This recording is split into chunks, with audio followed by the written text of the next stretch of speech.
ঘর সংসারের আজকের রেসিপি হচ্ছে কপি আলু ভাজা। আমি সর্ষের তেল নিয়ে নিচ্ছি।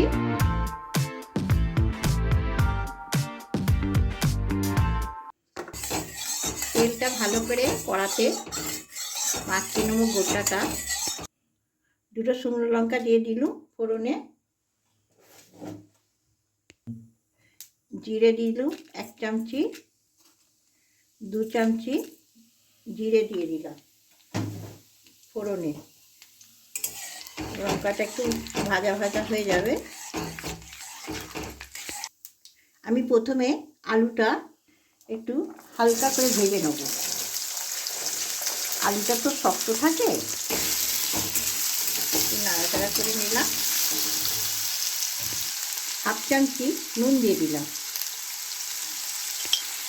1/2 চামচি হলুদ গুঁড়ো দিয়ে দিলাম। এই ফুলকপি আলু ভাজাটা খুব সুন্দর খেতে লাগে রুটি দিয়ে। শীতকালের দিনে ফুলকপির নানা রকমের রেসিপি করা যায়।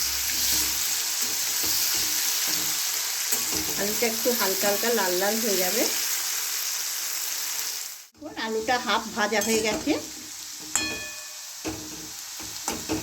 কাটাও যাচ্ছে, সেদ্ধ হয়ে গেছে, হাফ সেদ্ধ হয়ে গেছে। আমি এবার ফুলকপিগুলো ছোট ছোট করে কেটে রেখেছি, এবার দেবো ফুলকপিগুলো।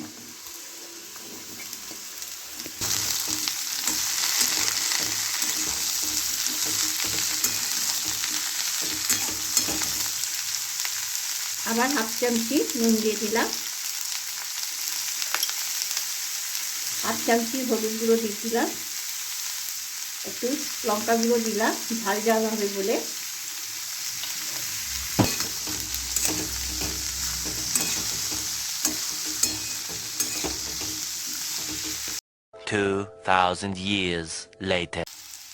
আমার আলু কপিটা ভাজা হয়ে গেছে। আমি একটু জিরে লঙ্কা ভাজা দিয়ে দিচ্ছি, বেশ টেস্টি লাগবে বলে।